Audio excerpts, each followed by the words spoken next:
Welcome into Rogue Football. I'm Jordan Lugo. Thanks so much for tuning in here. Right now, we are talking about Bryce Young and the Carolina Panthers. Can he renew the roar in Carolina? He's been officially named the starter by head coach Frank Reich. I am fired up for it. Let's get into it. First, if you enjoy the content here on this channel, please like and subscribe. Hit the notification bell. Really helps us out. Trying to get to 1,000 subscribers as fast as possible so we can get monetized here. Doing our best to bring you quality NFL content, insight, and analysis. Let's get into it.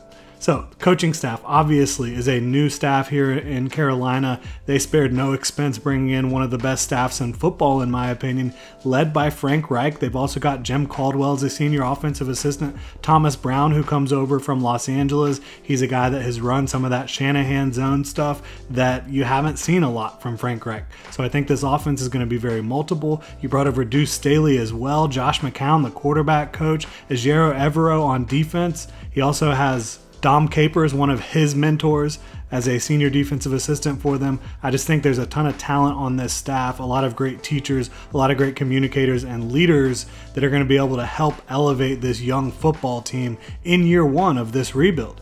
And I think Bryce Young, who is the star of the show, #1 overall pick, he has all the tools to be good in year one. He's a super fun young quarterback, accurate, smart, great playmaking, has great pocket awareness as well, does not turn the football over a ton. Yes, he's small, but I'm willing to bet on all the other fantastic traits that Bryce Young does bring to the table and does bring to the field, combined with this coaching staff and, yes, the talent around him on offense to be at least average in 2023, which would be a huge step for the Carolina Panthers, to get them from a middling team, a team that has just kind of been waffling around under Matt Rule, to having a team that has a clear direction, has a quarterback of the present and the future, which I definitely believe Bryce Young is.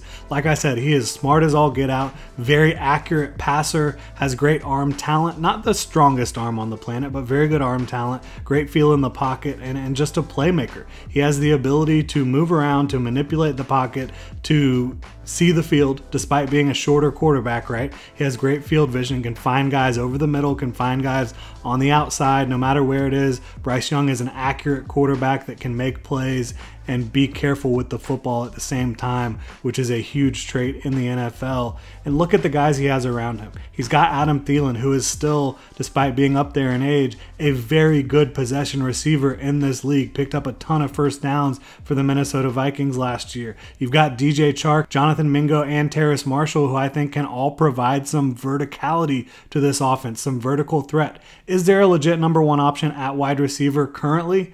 It doesn't look like it. Could Jonathan Mingo perhaps become that? Yeah. Could DJ Chark do that if he is able to stay healthy for a full season? Potentially. Does Terrace Marshall have that ability? Maybe. I definitely liked him coming out. I think you've seen some good things. Can you see him with a sustained role? But there's plenty of talent to spread the ball around between Thielen, Chark, Mingo, and of course Terrace Marshall.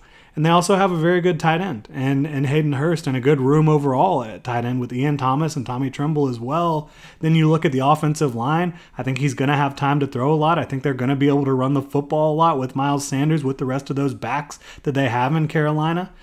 So I'm pretty bullish on not the Panthers becoming a top flight offense, but I think they can be a good offense in this league in 2023. Again, led by Frank Reich, who is a good offensive coach. He's not one of the very best in the league, in my opinion, but the fact that he was willing to bring in Thomas Brown, who can probably help install some more of that Kyle Shanahan offense into this running game, I think is huge. I think he's showing the ability to pivot, showing the ability to adapt and grow as an offensive coach.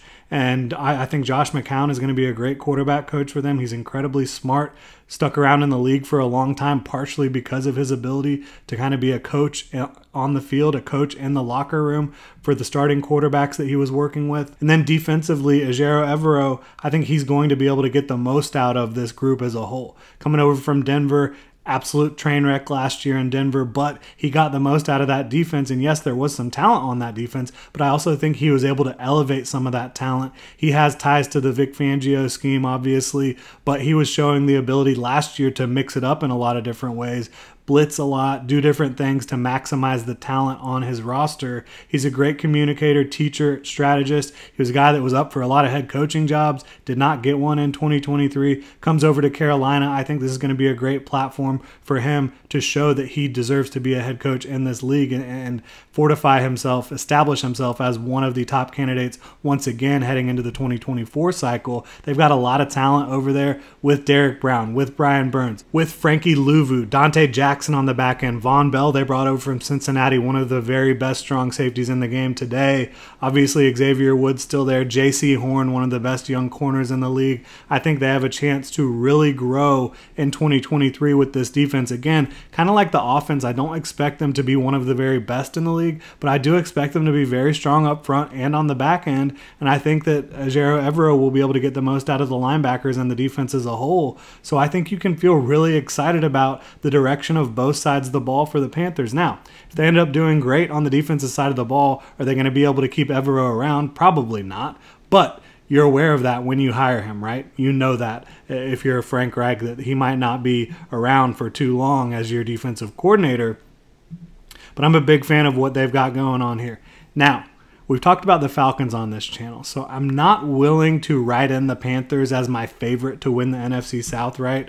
Because I still love everything about the Falcons from a roster construction standpoint. I'm willing to bet on Desmond Ridder to manage that offense enough in year two to be able to let the stars shine, let the running game take over with Bijan Robinson. They've got so many talented players on offense, a great offensive line, and a defense that I think will be much, much improved. They've got a ton of talent on the defensive side of the ball, trying to bring over a little bit of that Saints flair with their new defensive coordinator, Ryan Nielsen, and I think they're just a couple years ahead of where the Panthers are from a rebuild standpoint.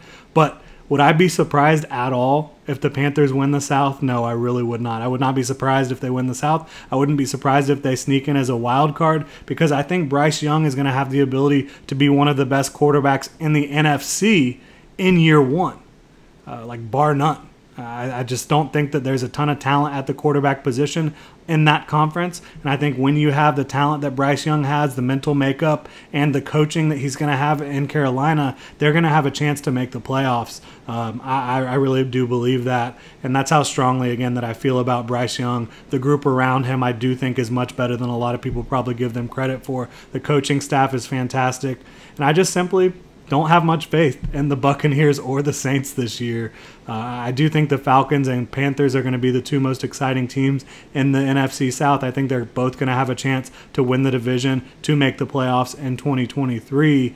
I think when you have the quarterback, you probably feel better about the long-term direction of the Panthers, but Falcons, they have a ton of talent on that roster, so we'll see how it plays out. I like both young squads. I love Bryce Young. I think that they're going to bring a lot of fun to the field in 2023, both the Falcons and Carolina Panthers. And I think beyond 2023, the Panthers might be one of the teams to watch out for, kind of stepping up and making that leap into the top tier of the NFC moving forward. Really appreciate y'all tuning in. If you enjoy the content, please, again, like, subscribe, hit the notification bell. Helps us out a ton, trying to get to that 1,000 subscriber mark as fast as possible so we can monetize and actually make this worthwhile a little bit here. Really appreciate y'all. Have a good one.